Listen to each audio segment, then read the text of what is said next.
The studio is a mess and it's driving me crazy, but I don't have time to tidy it up this week. So that's going to become next week's problem. But it somehow makes me feel better just to express that. So, yes, now you know too that the studio is a mess. I'm Aileen and welcome to the channel. Last week I did this. I practice drawing hands because when I do the character compilation, I want to be able to draw nice hands on my characters. Drawing them the way I do right now, I do feel like it kind of lessens the quality of the drawing. And so I want to approach it with skill. And so that's been the mission. There's going to be some other things coming up too that I'm going to be practicing leading up to the compilation. And I was shooting for 100 and I stopped at number 98. And that is because this week I am going to do the final two hands, but I am going to choose a very complex position and I want to turn it into a piece of art. I don't want it to be just practice. So I want to see what I've learned, if I've learned anything, and yes. Starting where I left off last week and just giving you a quick short recap, and not of all the hands, just some. And of course, pausing on my favorite page. And as promised, this week's video is going to be the final two hands, but as artwork. That said, though, I want to convey that the artwork is based off a reference created by another artist. This is it. Artstation.com, Stefanolanza. My apologies if I butchered that name, but the artwork is based on his drawing. Why? Because both hands are in a very complex position, and I think would absolutely challenge everything I've learned. And because the hands in that position inspired an idea. Though, in essence, I will only be adding one component to the already amazing drawing. And I love the concept so much, but I'll get into more detail the closer I get to that part of the drawing. When I draw in this position, I'm actually relaxing my posture because the artist's position is a dark cloud that looms over most of us. I know there are ways to get around it, like having a drawing desk, and ironically, I have one. I work on it every single time I do a drawing, but I never set it up. So, yes, I was relaxing my posture and using the drawing desk to prop up my feet until it was time to get back in that artist's position. And I know, it's self inflicted. Perhaps in the upcoming weeks, I will trial recording over the shoulder with the drawing desk set up and see how that goes. And this is Gingy, and I had to negotiate for my seat, but he eventually gave it up. I have 7 cats in total. Anyway, moving on, a final word on the original drawing. I don't know if it is necessary, but just as a disclaimer, I would like to mention that I do not intend on selling this artwork, nor do I intend on making prints. And obviously, I'm not portraying it to be my own original work. And now that I've gotten that out of the way, I've outlined the hands and now I'm going about coloring it in with hatching, cross hatching, and stippling. Because, I've been on this ink journey. So obviously it was going to be in ink. I want to practice hatching and cross hatching in my new line sketchbook just because I like the messiness of this kind of drawing. But I clean it up. I use the stippling to clean it up. And I can't stop myself and I can't bring myself to practice not doing that on artworks that I'm working on. Because what if I don't like it? Then I have to start over because it's ink, it's not graphite. But if I do it in my sketchbook that I don't care about, I'll create drawings that I'm not attached to and be more open to exploring this. That said, though, even though I clean it up with the stippling, I do love the results. I'm not going to argue with that. I just really want to explore the messy side of it a little bit more. It's messy, but it's cohesive, right? You guys have seen it. You know what I mean.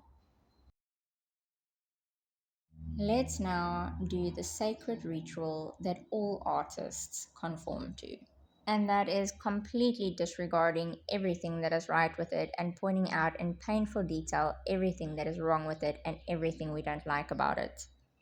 And for me in this drawing, it's the index finger. Need I say more? Tried as I might, I just couldn't get this part right.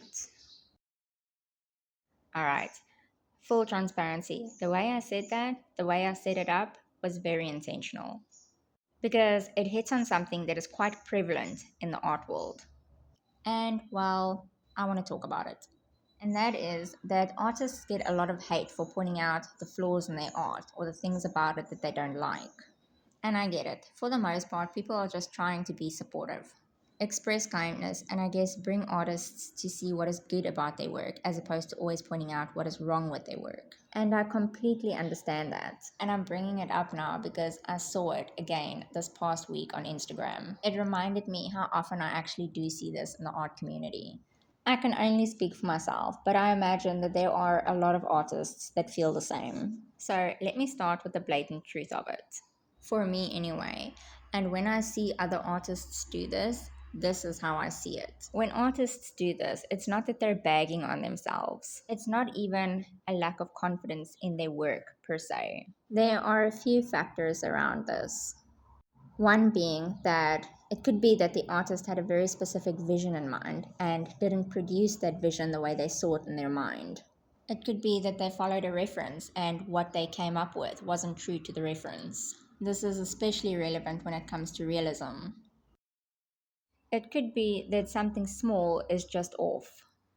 It could be perspective, proportions, color, or maybe something even less important, maybe a personal nuance or a pet peeve.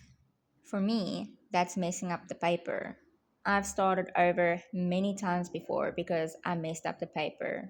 And it could be something as simple as embedded graphite. You know, when you draw and you erase and that graphite gets embedded in the paper. Even though I'm not selling the work, even though I'm not making prints of the work, even though I'm not displaying the work in a gallery or anything like that, it is something that deeply bothers me. And in this case, as beautiful as this is, and though not a paper problem, that index finger deeply bothers me. Because in terms of perspective, I can see something's off. When it comes to the skill of art, I think a lot of artists try to be honest and objective about what is right and not quite right about it. Because identifying those little flaws help us progress. It makes us better artists. Like I said, I can only speak for myself, and for the most part, this is what it is for me. So it's not necessarily about just bagging on yourself as an artist or undermining your skills, but rather about identifying the areas that need work. That aside, and perhaps this is the most controversial part of this video, and that is that artists are allowed not to like their work. Because sometimes that's all it is, like standing in a gallery and absolutely loving one piece of art while not particularly liking another. Anyway, that is my rant for the week, and I hope that it provides some clarity. And here starts the magical part of my idea. The hands, as they're positioned like that, look like they're almost manipulating something, almost controlling something, like a magician conjuring up magic. And so, because the hands were done in ink, the idea is to look like these are the hands of an artist, manipulating, molding, controlling, shaping, playing even with the ink. And so, even though I'm not selling it, I'm calling it in the artist's hands. And I just think that is so beautiful, even though the magic in the hands was done with watercolor, not really ink. But you get it, it's supposed to represent ink, obviously. Also, there was a little accidental paint drop that fell on the lower hand, and I dabbed it up. I tried to fix it by just inking that area a bit more, but unfortunately, it made the area look very blue. Which, yes, you guessed it, it bothers me, but I wasn't going to start over. In hindsight, looking back at it now, I should have just dripped more of the paint in that area of the hand, making it look like this magic that's happening between the hands is like overflowing, dripping in and over the hands. As I often say, the best ideas always come during editing. Even though it's a bit of an eyesore for me, I still love it. But there you have it, in the artist's hands. Let me know in the comments, what do you think? Do you like it? What do you think about the concept? I think my practice paid off. Though clearly my perspective needs a bit of work. And that is it, hand number 99 and hand number 100.